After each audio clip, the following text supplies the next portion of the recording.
म्हणजे मी पाहिलंय तुम्हाला, की सासवडमध्ये आपण जेव्हा शूटिंग करायचो, राजू बरोबर. फुलकर असतील हं. किंवा शेखर काळे असतील, राजू सावंत असायचे, Shailesh Limkar, Fountain, Sumit, Krunal, T Series, Jatin यांच्या सगळ्या स्टोरी सीडी बरोबर, डीव्हीडी फिल्म चालायच्या. बरोबर. त्यावेळेस मी सगळ्याच बाजू तुम्ही सांभाळायचा. म्हणजे क्लॅपपासून, कंटिन्यू शीटपासून, क्यू देणं, हे करणं, सेट, कॉस्ट्यूम आहे. मग ती गंमतच वेगळी होती. त्यातून सगळेजण आपण शिकलो. म्हणजे मी खूप शिकलो. मला त्या फिल्म आवडतात. तुम्हालाही थोडासा तो वारसा आहे अध्यात्माचा. तुम्ही स्वामींचं हे करता किंवा वारीचं आहे. बरोबर, बरोबर. पण ते योगायोगाने कामं पण आली. ती कामं करण्याचा एक वेगळाच आनंद होता. बरोबर. मग त्या काळात नक्की काय शिकायला मिळालं, की यार कमी बजेट आहे, कमी वेळ आहे. पण ते मोठं लेव्हलवरती काम करायचे आणि लोकं करेक्ट, खूप पाहायची. इतर करेक्ट, काही सोशल करेक्ट, मीडिया करेक्ट. काही नव्हतं त्या काळात. तर त्याविषयी काय सांगाल? मुळात स्वर्गीय राजू फुलकर सर हे आपले सगळ्यांचेच गुरु आहेत. हो, हो. अतिशय अवलिया माणूस, चित्रकार, लेखक, दिग्दर्शक, स्वतः उत्तम अभिनेते होते. महाराष्ट्रीय लोकधारा त्यांनाही माहिती होती. त्यांनी पुण्यामध्ये भरपूर प्रयोग केलेले. प्रकाश इनामदारांसारखे त्यांचे सहकारी मित्र होते. तर या सगळ्यांकडं नाटकाचं मोठं अंग त्यांना होतं.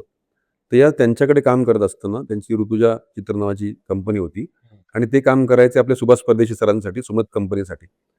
तर त्यांच्याबरोबर काम करत असताना संत संप्रदाय जेवढा आहे, वारकरी संप्रदाय जेवढा आहे, त्या संप्रदायातले ऑलमोस्ट सगळे संत आपण केले.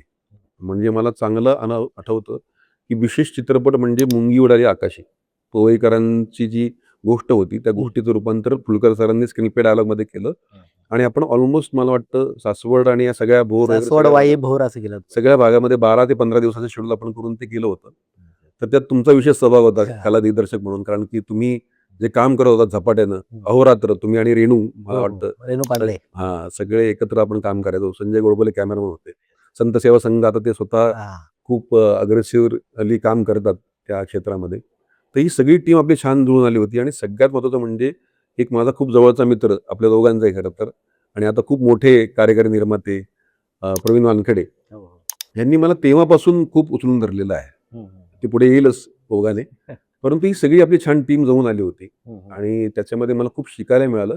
त्याचा उपयोग मला मी आत्ता जी नावं घेतली कृपा सिंधू ही मालिका, बरं. स्वराज्यरक्षक संभाजीसारखी मालिका असेल हं. किंवा अगदी आई तुळजाभवानीपर्यंत असेल, तर त्या काळातल्या त्या पिरियडच्या सिरियल्स कशा करायच्या. पौराणिक किंवा ऐतिहासिक करेक्ट, गोष्टीवरती करेक्ट, करेक्ट. पकड तुमची तयार झाली. पकड पक्की तयार झाली आणि ती ती ती मोठं स्कूल होतं आपल्यासाठी, युनिव्हर्सिटी होती. हं. की मला 2 महत्त्वाचे चित्रपट जसं मुंगी उडालेलं आकाशी होतं, तसं संत बाळूमामा ह्यांच्यावरती खऱ्या अर्थाने पहिल्या वेळेस जर फिल्म कोणी केली असेल, ती आपण केली होती. हो, नक्की. 3 तासाची मोठी फिल्म होती आणि प्रकाश धोत्रेंनी त्यात हो. बाळूमामांची भूमिका केली होती. नंतर त्यात मालिकांती त्यांनी केलं होतं.